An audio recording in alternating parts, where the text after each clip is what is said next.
পরিবারের কারণে ধর্ষিতা একটা মেয়েকে বিয়ে করতে হলো। বিয়ের দিন জানতে পারলাম মেয়েটা ধর্ষিতা। তা জানার পর মনটা খারাপ হয়ে গেল। আমার অনিচ্ছার বিয়েটা হয়ে গেল। আর যদি চাকরি থাকতো তাহলে হয়তো আমার জীবনটা এমন হতো না। বিয়ে করার পর ঘরে বউর সাথে অনেকগুলো টাকা যৌতুক হিসেবে আসলো, যার জন্য বিয়েটা করা। বিয়ের দিন বউকে সোজাসুজি বলে দিলাম, আমার থেকে বেশি কিছু পাওয়ার আশা করবেন না। পরিবারের চাপে আপনাকে বিয়ে করতে হয়েছে, আমার কোনো ইচ্ছে ছিল না। রাশেদ অনর্গল কথাগুলো বলে গেল, কিন্তু মায়া তার একটা জবাবও দিল না। মেয়েটার আরেকটা সমস্যা আছে। মেয়েটা ছোট থাকতে তার পায়ের সমস্যা দেখা দেয়। একটা পা অনেক বড়, আর একটা পা অনেক ছোট। মেয়েটা হাঁটতে অনেক কষ্ট হয়। এতদিন মেয়েটা তার বাবার পরিবারের দায়িত্বে ছিল, আর এখন সে নতুন ঘর, নতুন মানুষ, সবাইকে আপন করে নিতে হবে। কিন্তু রাশেদ তো মেয়েটাকে আপন করে নিতে পারবে না। বিয়ের রাতে মেয়েটাকে সোজা বলে দিল, আপনি আমার সাথে এক খাটে ঘুমানোর চেষ্টা করবেন না। নিচে জায়গা আছে, বিছানা করে শুয়ে পড়েন। আচ্ছা। আর হ্যাঁ শুনেন, আমি কখনো চাই না আমার পরিবার এই ব্যাপারটা জানুক। ঠিক আছে, কখনোই জানবে না। কিন্তু একটা কথা ছিল আমার। বলেন। আপনি যদি আমাকে অবহেলা করবেন তাহলে কেন বিয়ে করলেন আমাকে? এত কিছু জানি না, শুধু জানি যে মা বাবা আমার কারণে কষ্ট না পায়, তাই আপনাকে বিয়ে করেছি। তার মধ্যে আমি একজন বেকার, আমার কিছুই করার ছিল না। তার উপর আপনার বাবা বলে দিল একটা চাকরির ব্যবস্থা করে দেবে। আজ থেকে কি আমায় নিচে থাকতে হবে? নিচে থাকার শিখে যান, কারণ আপনি কখনোই আমার থেকে স্বামীর ভালোবাসা পাবেন না, এতটুকু বলতে পারি। মায়া যখন এই কথাটা শুনলো, চুপ করে বিছানা করে শুয়ে পড়ল। শব্দবিহীন চিৎকার দিতে লাগলো মেয়েটা। গাল বেয়ে টপ টপ করে চোখের পানিগুলো পড়তে লাগলো। মেয়েটার চিৎকার হয়তো কেউ শুনতে পায়নি, তবে তার বুক চাপা কষ্ট হয়তো কিছুটা কমবে। রাত ঘনিয়ে সকাল হয়ে গেল। মেয়েটা কখন ঘুমিয়ে পড়লো বুঝতেও পারেনি। দরজায় এসে কে জানি মায়া মায়া বলে ডাকতে লাগলো। তখন জলদি করে রাশেদ উঠে মেয়েটার দিকে তাকালো। দেখে মনে হচ্ছিল খুব বোকাশোকা একটা মেয়ে মায়ের কোলে শুয়ে আছে, যার কোনো দুশ্চিন্তাই নেই। এই মলিন মুখ দেখে রাশেদ আর ডাক দিতে পারলো না। তখন রুমের ভেতর থেকে বলল, মা তুমি যাও, উনি এখনো ঘুমাচ্ছে। এই কথা শুনে মা চলে গেল। যখন রাশেদ তার মাকে বলল চলে যেতে, এই শব্দ শুনতে পেয়ে মেয়েটা উঠে গেল। তাড়াহুড়ো করে মেয়েটা সব গুছিয়ে তৈরি হয়ে গেল। রাশেদ আবার এসে শুয়ে পড়ল। মেয়েটা জলদি করে রান্নাঘরে গেল। তখন সেখানে রাশেদের মা রান্না নিয়ে ব্যস্ত। মা, আপনি চলে যান, আমি দেখতেছি। আরে মায়া, তুমি এইখানে? রাশেদ বলল ঘুমাচ্ছ। না মা, আপনার ছেলের শব্দ শুনে উঠে গেছি। ভালো কথা তো। এইখানে কি করছো? আপনার রান্নায় সাহায্য করতে এসেছি। এখন সাহায্য করতে হবে না, অনেক সময় আছে সাহায্য করার। ওইখানে কফি দেওয়া আছে, রাশেদকে দিয়ে আসো। ঠিক আছে মা। মায়া কফি নিয়ে রুমে ঢুকে দেখে রাশেদ ঘুমাচ্ছে। তখন মায়া ডাকলো। আপনার কফি ঠান্ডা হয়ে যাবে, একটু উঠে খেয়ে নেন। তারপরও রাশেদ উঠল না। পুনরায় বলে উঠল, উঠেন, সকাল হয়ে গেছে। এবার রাশেদ ঠিকই উঠল, কিন্তু অনেকটা রাগ নিয়ে উঠেছে। তোমাকে বলেছি যে আমার থেকে দূরে থাকবে। আপনার কফি ঠান্ডা হয়ে যাচ্ছে তাই। রাগ নিয়ে মেয়েটার দিকে তাকিয়ে কফিটা নিচে ফেলে দিল। সাথে সাথে বিকট একটা শব্দ হলো। রান্নাঘর থেকে শব্দ শুনে মা দৌড়ে আসলো আমার রুমে। কি হয়েছে রাশেদ? হাত থেকে কফিটা পড়ে গেছে। একটা কফির মগ হাতে রাখতে পারছো না, আবার বড় বড় কথা। মায়া, তুমি চলে আসো, সে কফির জায়গাটা পরিষ্কার করে আসবে। মা, আপনি চান আমি ওনার সাথে কথা বলে আসতেছি। মা চলে গেল। মায়া দরজা বন্ধ করে দিয়ে রাশেদের কাছে ক্ষমা চেয়ে নিল। আবার হাত থেকে পড়ে গেছে, আর শুধু শুধু মা আপনাকে বকা দিয়েছে। রাশেদ একটা কথারও জবাবও দিল না, বরঞ্চ মায়ার দিকে রাগ নিয়ে তাকিয়ে রইল। কিছুক্ষণ আগে ঘুমন্ত অবস্থায় এই মলিন মুখটা করে ওয়াশরুমে চলে গেল। মেয়েটা নিজেকে দোষী করে মেঝেটা পরিষ্কার করতে লাগলো। অন্যমনস্ক হয়ে পরিষ্কার করতেছে, হঠাৎ করে একটা ভাঙা কাঁচ হাতের ভেতরে ঢুকে গেল। মেয়েটা করার শক্তিটা পেল না, কারণ যদি রান্নাঘর থেকে মা শুনে তাহলে আবার এসে রাশেদকে বকবে। মেয়েটা কাটা হাতে পরিষ্কার করে উঠে গেল। চলে যাওয়ার পর থেকে হাত থেকে কয়েক ফোঁটা রক্ত মেঝেতে পড়ে যায়। রাশেদ 5 মিনিট পর ওয়াশরুম থেকে বের হয়ে বিছানার পাশে এসে বসলো। হঠাৎ মেঝের দিকে তাকিয়ে দেখলো কয়েক ফোঁটা রক্ত মেঝেতে। রাশেদ দেখে কিছুটা অবাক হওয়ার পর রুম থেকে বের হয়ে মায়ার কাছে গেল। যাওয়ার পর দেখলো আঙুল থেকে রক্তের ফোঁটা এখনো পড়ছে। তারপর কি জানি মনে করে মায়াকে ডাক দিল। একটু এইদিকে আসেন। আমাকে ডেকেছেন? আপনাকে ডেকেছি, আবার আমাকে কথা শোনানোর জন্য এমনটা শুরু করছেন। আবার কি করলাম? কি করছেন বুঝেন না? হাত কেটে পুরো বাড়ি ঘুরে ঘুরে দেখাচ্ছেন যে আমার হাত কেটে গেছে। কি করব ভেবে পাচ্ছি না তাই। এতটুকু কমন সেন্স নাই? কাপড় দিয়ে বেঁধে রাখেন। আর একটা কথা তো ঢং করার দরকার নাই। আমি আমার কাজ করব, আপনি আমার কাজে নাক গলাতে আসবেন না। ছি। রাশেদ রেগে না খেয়ে ঘর থেকে বের হয়ে গেল। পিছন থেকে মা অনেকবার ডাকলো, কিন্তু একবারও ফিরে তাকানো মনে করলো না। তখন মা রাশেদের ঘরে ঢুকে দেখলো মেয়েটা একটা কোণায় বসে কি যেন করছে। মা, ওইখানে কি করছো? কই কিছু না তো মা। মায়া, আমাকে ক্ষমা করে দাও। কি বলছেন মা এসব? না, সত্যি বলতেছি, রাশেদ তোমাকে নিজের ইচ্ছে বিয়ে করে নাই, আমাদের ইচ্ছেতে হয়েছে বিয়েটা। মা আপনি একদম টেনশন করবেন না। উনি তো আমাকে খুব ভালোবাসে, আমাকে অনেক যত্ন করে, সেই জন্যই তো বাড়ি থেকে বের হয়ে গেল। তোমার সাথে রাগ করে যায়নি? না মা, উনি তো আমার জন্য ঔষধ আনতে গেছে। ঔষধ কেন? ওই একটু হাত কেটে গেছে তো তাই। তুমি এইটাকে বলো একটু কেটে গেছে? আসো, আমার সাথে আসো। মায়াকে নিয়ে গেল মার নিজের ঘরে আর বলল, মা তুমি এখানে বসো, আমি তোমার জন্য ব্যান্ডেজ করার জিনিসগুলো নিয়ে আসি। মায়া এই মমতামি ভালোবাসা দেখে একটা বার ওই কষ্টের কথাগুলো মনে করলো না। মায়ের মনে যে এত ভালোবাসা সে আজ বুঝতে পারলো, কারণ সে ছোট থাকতে তার মাকে হারায়, তারপর তার বাবা আর একটা বিয়ে করে। মায়া আর পুরো জীবনটা অবহেলায় কেটেছে, বাকি জীবনটা হয়তো কোনোভাবে কাটিয়ে দিবে। রাশেদ রেগে বাড়ি থেকে বের হয়ে সোজা রাস্তায় হাঁটা শুরু করলো। তখনই রিক্সা থেকে একজন ডাক দিল। রাশেদ অবাক হয়ে তাকিয়ে রইল তার দিকে। তুমি এখানে? তোমাকে নিতে এসেছি। হঠাৎ দেখি তুমি কোথায় জানি যাচ্ছ। কোথাও যায় না, সামনে একটু কাজ আছে। তাহলে রিক্সা ওঠো। না লাগবে না, তুমি যাও, আমি হেঁটে যেতে পারবো। মানে কি? তোমাকে আমি বলতেছি উঠতে আর তুমি বারণ করতেছো? কি হয়েছে তোমার? কিছু হয় নাই। আচ্ছা, রিক্সা উঠতেছি। রিক্সায় বসা পাশে মেয়েটা সুহাদা। রাশেদ আর সুহাদার সম্পর্ক 3 বছর যাবৎ। গতকাল রাশেদ বিয়ে করেছে, সুহাদা এখনো জানে না। সুহাদা খুবই রাগী মেয়ে, কিন্তু রাশেদকে খুব ভালোবাসে। দুজনে রেস্টুরেন্টে চলে গেল। রেস্টুরেন্টে বসে তাদের কথোপকথন চলছে। আচ্ছা রাশেদ, চাকরির কিছু ব্যবস্থা করলা? হয়ে যাবে আগামী 1 তারিখ থেকে। আগামী 1 তারিখে হয়ে যাবে মানে কিভাবে হবে? চাকরির জন্য এত কিছু? কি বলছো? না, কিছুই তো বুঝতেছি না। আমি একটা ইন্টারভিউ দিয়েছি, তারা বলেছে 1 তারিখে জানাবে। মায়াকে বিয়ে করেছে শুধুমাত্র চাকরির জন্য, কারণ মায়ার বাবা ওয়াদা দিয়েছে যে চাকরি দেবে। রাশেদ একই সাথে 2 নৌকায় পা দিয়ে তীরে পৌঁছাতে চেষ্টা করতেছে, কিন্তু এইটা হয়তো সামনে আরো ভয়ানক হয়ে দাঁড়াবে। রাশেদ খাওয়া দাওয়া করে সুহাদাকে রিক্সা উঠিয়ে রাশেদ বাড়ির উদ্দেশ্যে রওনা দিল। বাড়িতে এসে কলিং বেল চাপতে মা গিয়ে দরজা খুলে দিল। খুলে দেখে রাশিদ খালে হাতে দাঁড়িয়ে আছে। এই তোর আসার সময় হলো? বাড়িতে কোন কাজ আছে যে সময় করে আসতে হবে? নতুন বউ বাড়িতে রেখে কেউ একা চলে যায়? আর মেয়েটার জন্য ওষুধ নিয়ে এসেছিস? ওষুধ কিসের? মেয়েটার হাত কেটে গেছে, তুই বাড়ি থেকে বের হয়ে গেছিস কিসের জন্য? ওষুধের জন্য না? না। মেয়েটা বলল তুই ওষুধের জন্য বের হয়ে গেছিস, আর এখন? রাশেদ রাগ নিয়ে রুমে ঢুকবে, ঠিক তখনই দরজার ওই পাশ থেকে মায়া আসতেছে। ঠিক তখনই দুজন ধাক্কা খেয়ে মাটিতে লুটিয়ে পড়ল।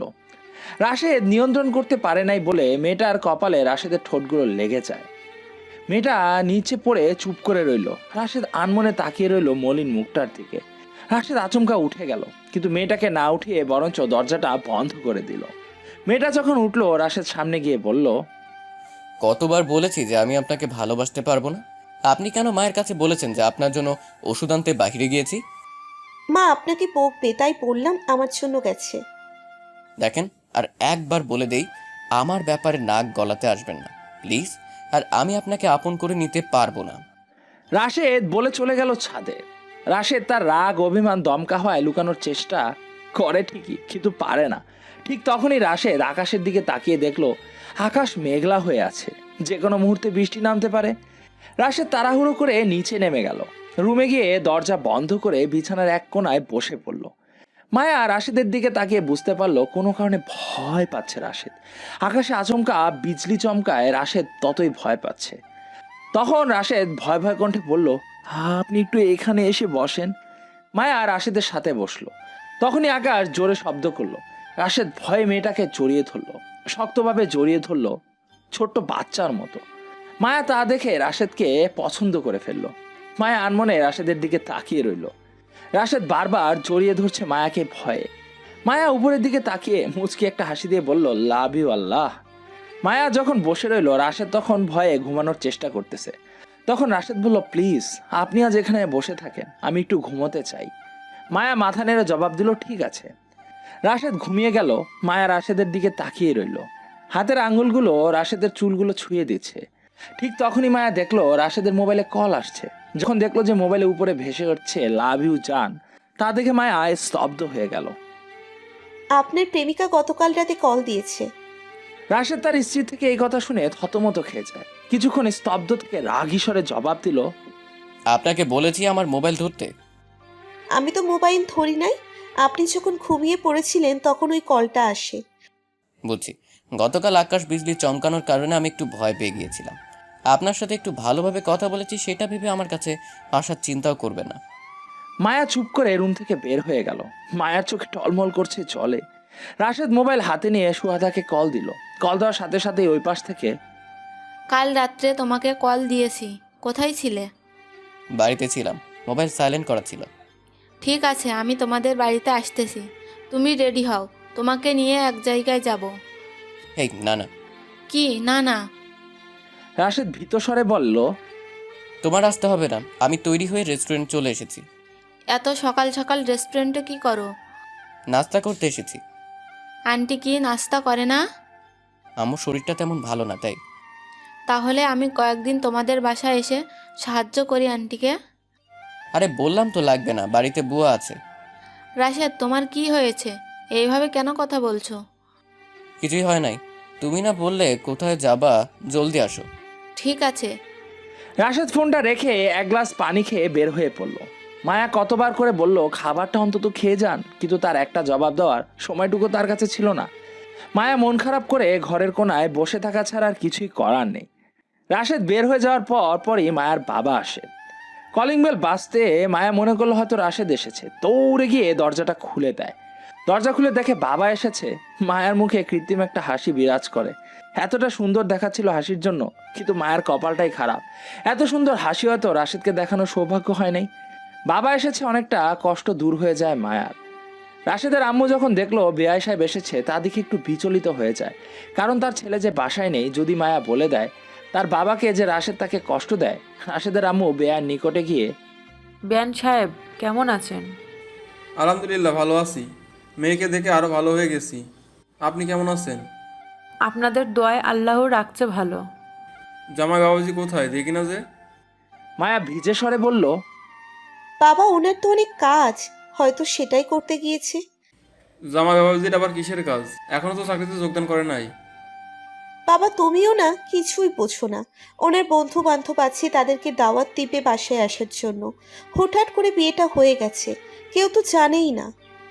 ও, ঠিক তখনই রাশেদের আম্মু রাশেদকে কল দিচ্ছে, অথচ কল উঠানোর কোনো নামই নেই। কোনো কিছু ভেবে না পেয়ে মায়াকে ডাকলো।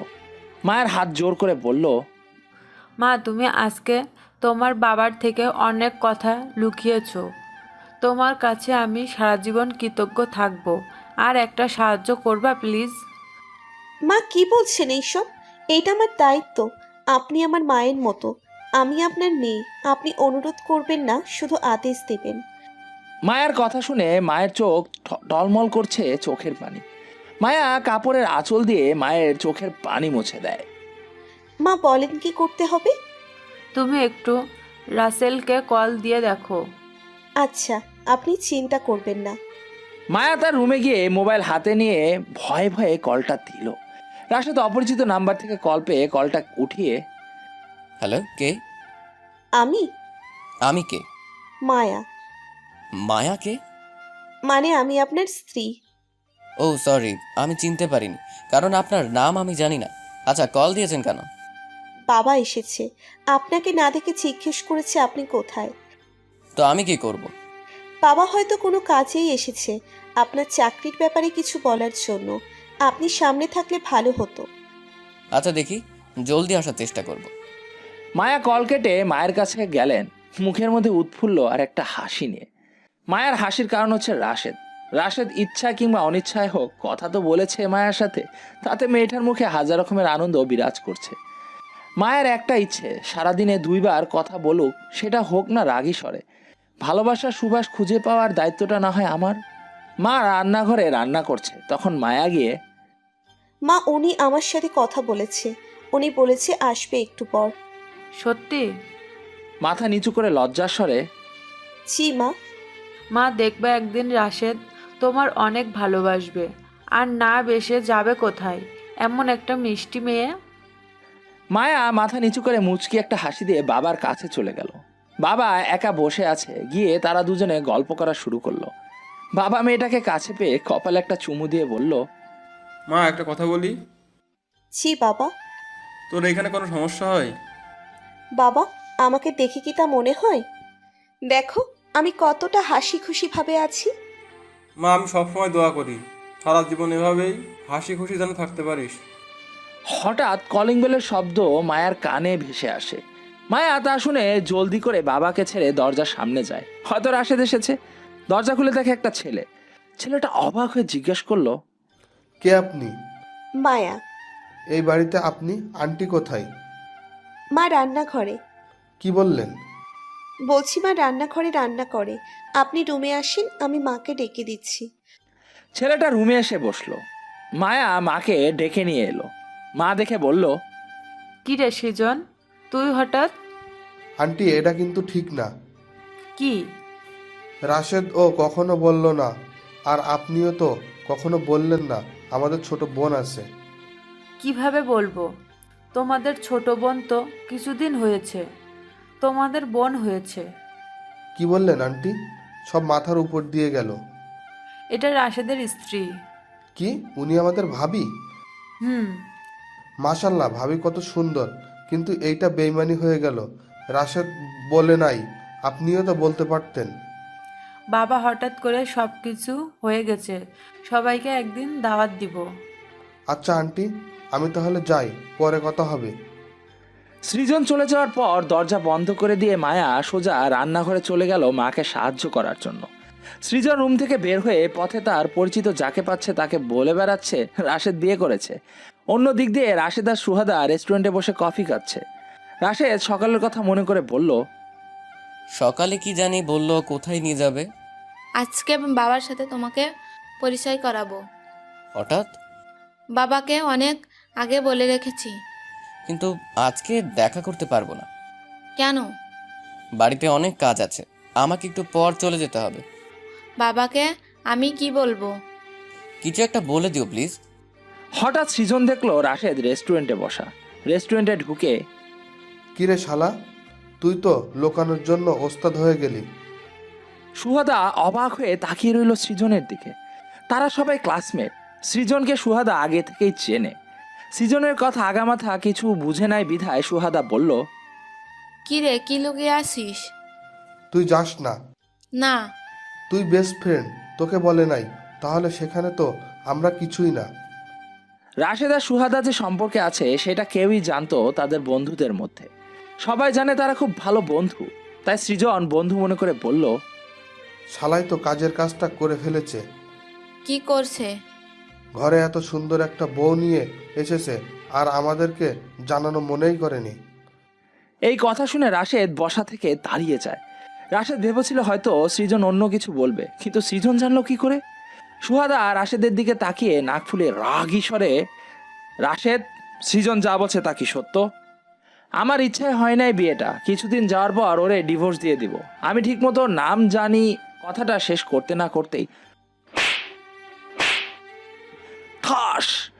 পুরো রেস্টুরেন্টে সবগুলো মানুষ তাকিয়ে আছে রাশেদের দিকে। রাশেদ বারবার সুহাদাকে বলল, আমি ওরে ডিভোর্স দিয়ে দিব, প্লিজ আমাকে ভুল ভেবে না বিশ্বাস করো। এটা বলার পর আবার একটা দিল গালে।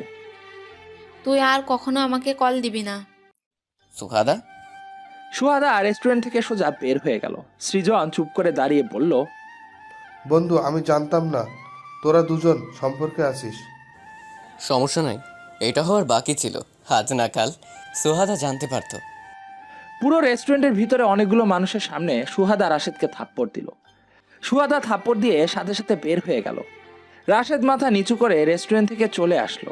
রাশেদদের দেখে মনে হচ্ছিল সে খুব রেগে আছে, হয়তো বাসায় গিয়ে কিছু একটা করবে। রাশেদ বাসার উদ্দেশ্যে পাটা বাড়াবে, ঠিক তখনই একটা গাড়ির সাথে ধাক্কা লাগে, রাস্তায় লুটিয়ে পড়ে। আশেপাশে অনেক মানুষ ভিড় জমিয়ে ফেলে।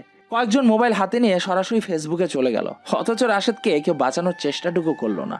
ঠিক তখনই একটা ছেলে ছুটে আসে, রাশেদকে নিয়ে একটা সিএনজিতে বসিয়ে হাসপাতালে চলল। ডাক্তার সাহেব, ইমার্জেন্সি। আপনি এখানে বসেন, আমরা দেখছি। ওকে। রাশেদের পকেট থেকে মোবাইলটা হাতে নিয়ে ছেলেটা কল দিল সর্বশেষ যে নাম্বারটায় কথা হয়েছে।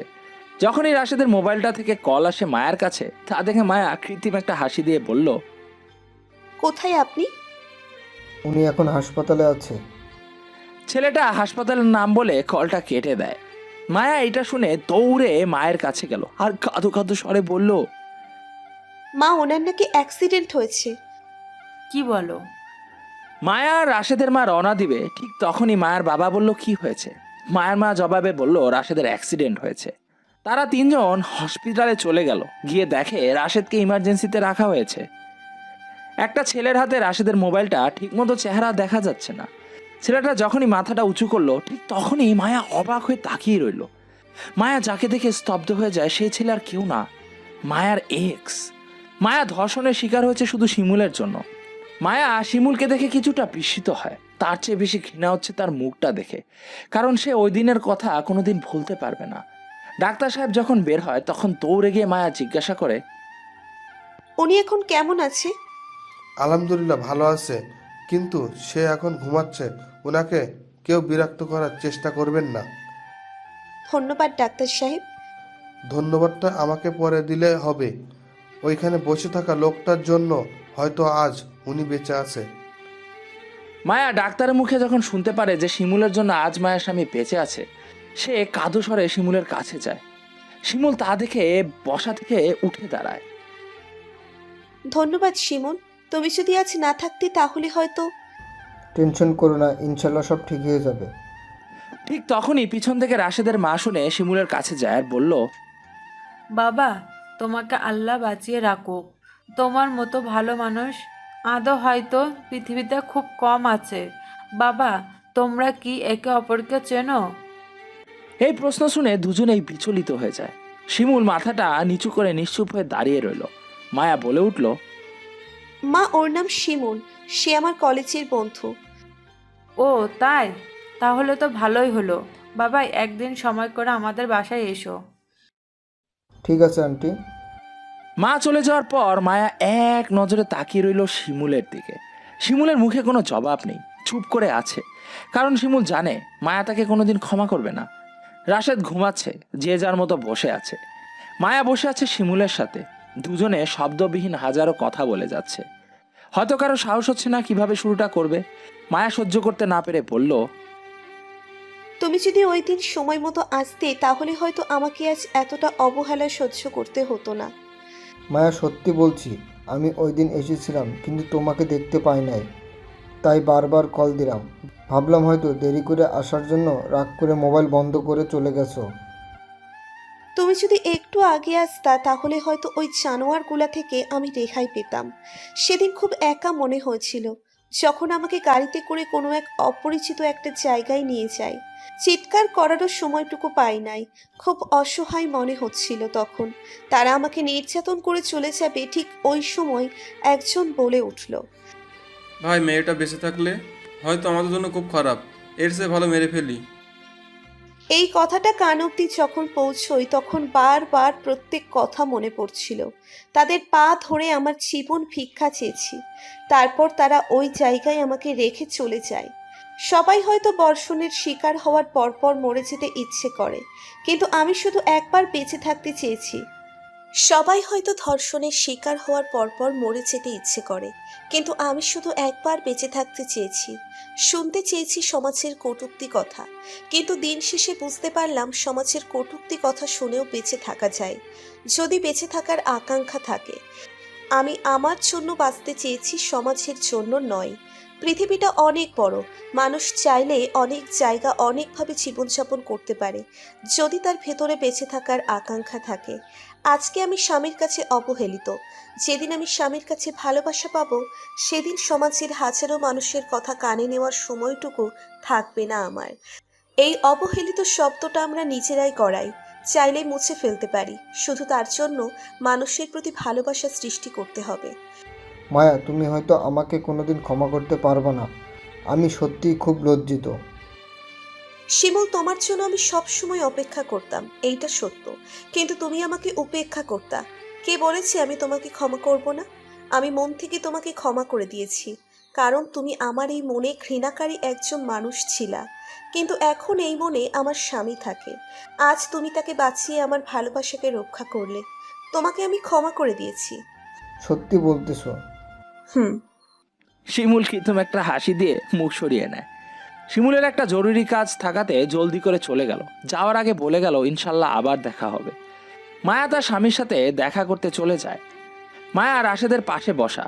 যখন রাশেদের ঘুম থেকে জাগলো, মায়া জলদি করে খাবারগুলো ওষুধগুলো নিয়ে পাশে বসে। খাবারগুলো হাতে নিয়ে রাশেদকে খাওয়াতে যাবে। কি হচ্ছে এটা? আপনি অসুস্থ, ডাক্তার সাহেব বলছে সময় মতো করে ওষুধগুলো খেতে হবে, তার আগে হালকা কিছু খেয়ে নিতে। আপনি আমার সামনে থেকে যান, আপনার জন্য আজ আমার এই অবস্থা। মায়ের মুখের হাসিটা ক্ষণিকের মধ্যে লুকিয়ে গেল। অবাক হয়ে তাকিয়ে রইল স্বামীর দিকে। মায়া এত ভালোবাসার চেষ্টা করছে, অথচ রাশেদ এই অবস্থার জন্য দায়ী করছে মায়াকে। মায়া জবাবে বলল, আমি তো আপনাকে শুধু বলেছি বাড়িতে আসার জন্য। কিন্তু আপনি আমাদের বাড়িতে আসার পর থেকে আমি ঠিকমতো শ্বাস নিতে পারছি না। এক কথায় আপনাকে আমার সহ্য হয় না।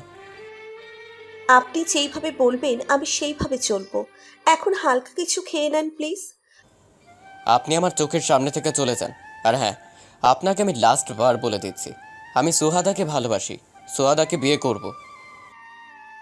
মায়া মাথা নিচু করে চুপ করে রইল। মুখ দিয়ে কথা বের হচ্ছে না। বাকশক্তি হয়তো হারিয়ে ফেলে। স্তব্ধ থেকে অনেকক্ষণ পর জবাবে বলল, আপনি সুহাদাকে ভালোবাসেন, সমস্যা নাই, আমি না হয় বাড়ি থেকে চলে যাব, আপনি আগে সুস্থ হয়ে যান। রাশেদ মায়ের মুখ থেকে যখন এই কথা শুনল, অবাক হয়ে মেয়েটার দিকে তাকিয়ে রইল। মেয়েটা এই কথা বলে চুপ করে রইল। খাবারটা হাতে নিয়ে রাশেদকে দিল। মায়া চলে আসলো। তার কিছুক্ষণ পরই সৃজন খবর পেয়ে রাশেদের সাথে দেখা করতে চলে আসে। সৃজন এসে যখন দেখে রাশেদের একটা হাত একটা পা পঙ্গু হয়ে যায়, সে আর সহ্য করতে না পেরে কেঁদে দিল। সৃজনকে দেখে রাশেদ কৃত্রিম একটা হাসি দিয়ে বলল, তুই এসেছিস, ভালো হয়েছে। সুয়াদার কি খবর?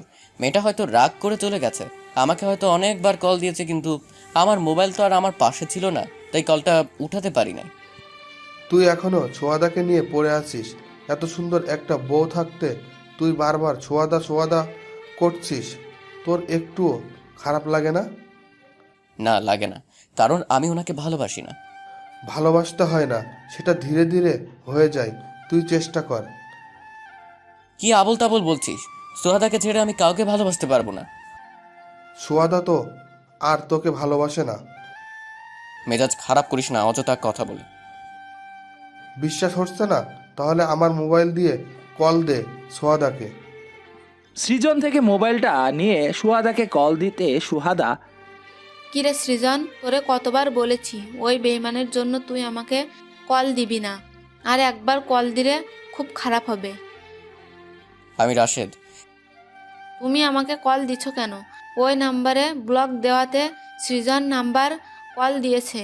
ওকে ফাইন, আমি আমার সিম পরিবর্তন করে ফেলবো, তখন কিভাবে কল দিবে দেখবো। একবার আমার কথাটা শুনো। তোমার অযথা কথা শোনার সময় নেই আমার। আমি মায়াকে ডিভোর্স দিয়ে দিব যদি তুমি রাজি থাকো। ওহ, পরে আবার আমাকে ডিভোর্স দিয়ে অন্যকে বিয়ে করবি, এই ইচ্ছা আছে তোদের ছেলেদের স্বভাব। কলটা কেটে দেয়।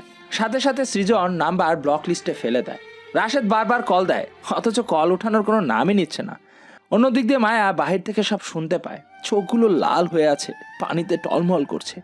এত ভালোবাসার পর যখন কারো কাছে এইভাবে অবহেলিত হতে হয়, সম্ভবত পৃথিবীর সবচেয়ে বড় কষ্টটা হচ্ছে কাউকে ভালোবেসে তার প্রতিদান হিসেবে অবহেলিত হওয়া। মায়ার মোবাইলে হঠাৎ একটা কল আসে তার বান্ধবীর। যা লিখেছি তা সত্য। মায়া তার বান্ধবীকে এসএমএস দিয়ে বলল, আমার একটা ডিভোর্সনামা পেপার দরকার। মায়ার বান্ধবী এসএমএস পেয়ে সাথে সাথে মায়াকে কল দিল। তুই একটা কি SMS পাঠাইলি? যা পাঠিয়েছি তা সত্য। হঠাৎ করে এই সিদ্ধান্ত? উনি আমাকে পছন্দ করে না। আমাকে দেখলে ওনার শ্বাস বন্ধ হয়ে যায়। উনি আমাকে সহ্য করতে পারে না। উনি চাই আমি অবহেলার শিকার হয়ে ওনাকে ডিভোর্স দিয়ে দিই। ওনার চাওয়া হচ্ছে আমার জন্য অনেক বড় দায়িত্ব। হয়তো ওনার কাছ থেকে দূরে থাকলে আমার কষ্ট হবে, তবে এইটুকু ভেবে ভালো লাগবে যে ওনার এখন শ্বাস নিতে কষ্ট হয় না। তারপরেও একটু ভেবে দেখ। ভেবে হয়তো ওনাকে সুখে রাখতে পারবো না, তবে এইটুকু জানি আমি ছাড়া উনি অনেক সুখে থাকবে। ঠিক আছে, তোর যা মনে হয়। তুই 2 দিনের মধ্যে তৈরি করে দিস। ওকে। মায়ের বান্ধবী উকিল বিধায় সে তার বান্ধবীকে এই গোপন কথাটা বলে দিল। মায়া কান থেকে মোবাইলটা নামিয়ে পিছন ফিরতে মায়ের বাবা দাঁড়িয়ে আছে। মায়া একটা চিৎকার দিয়ে বাবাকে জড়িয়ে ধরল। বাবা, আমি তো খারাপ মেয়ে।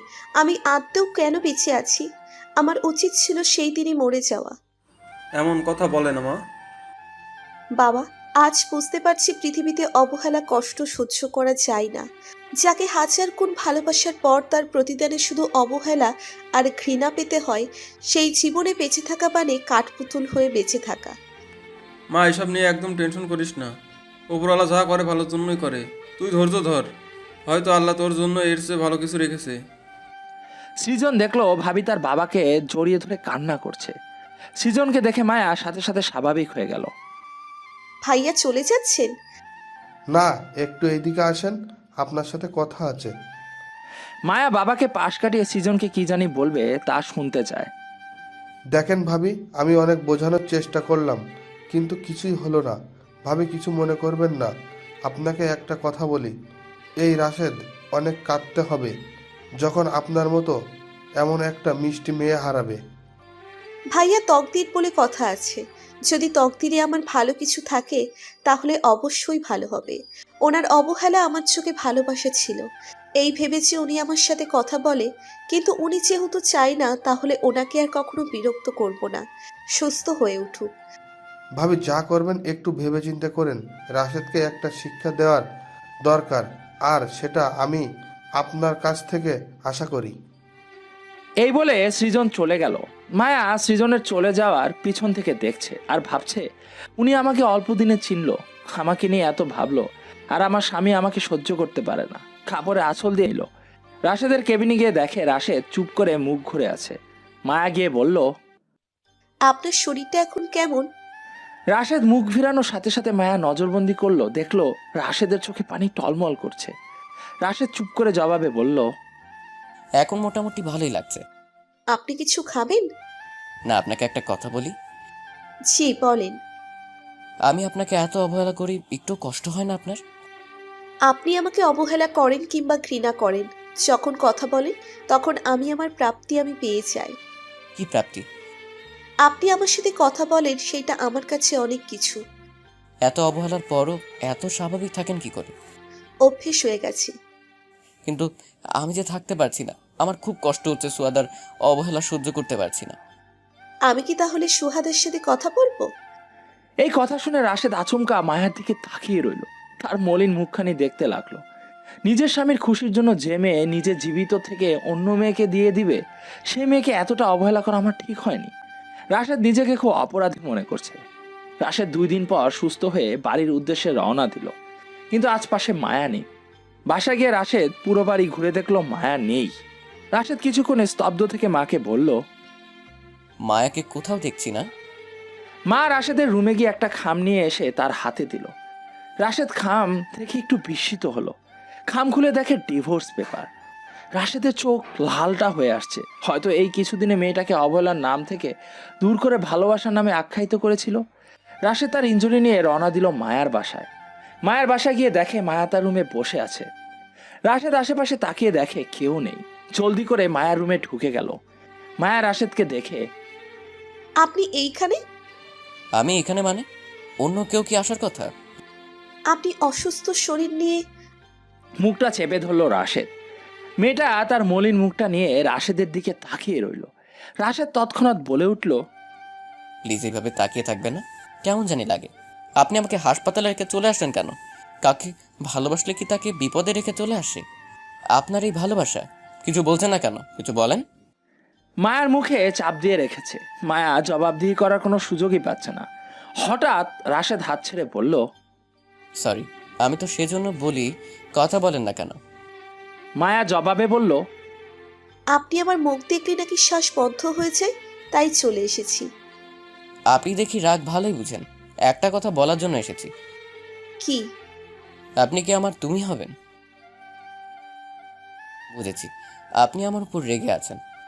এটা বলে রাশেদ চলে আসবে, পিছন থেকে মায়া বলে উঠল, যদি তুমি হয়ে যাই তখনও অবহেলা করবেন? তখন না হয় অবহেলার গ্লানি মুছে ভালোবাসার সাগর পথে চলবো দুজন। সত্যি? 100 বার সত্যি। আর কখনো তোমার সাথে খারাপ আচরণ করব না। একটু জড়িয়ে ধরো মায়া। রাশেদের মুখে যখন মায়া নামটা শুনলো, মেয়েটা নিজে থেকে শক্ত করে জড়িয়ে ধরলো। হয়তো চাইলে কেউ তাদের আলাদা করতে পারবে না। উপরওয়ালা যা চায় ভালোর জন্যই চায়। মায়ের মুখে কৃত্রিম একটা হাসি ফুটলো। দোয়া করি এইভাবে বেঁচে থাকুক প্রত্যেকটা ভালোবাসা।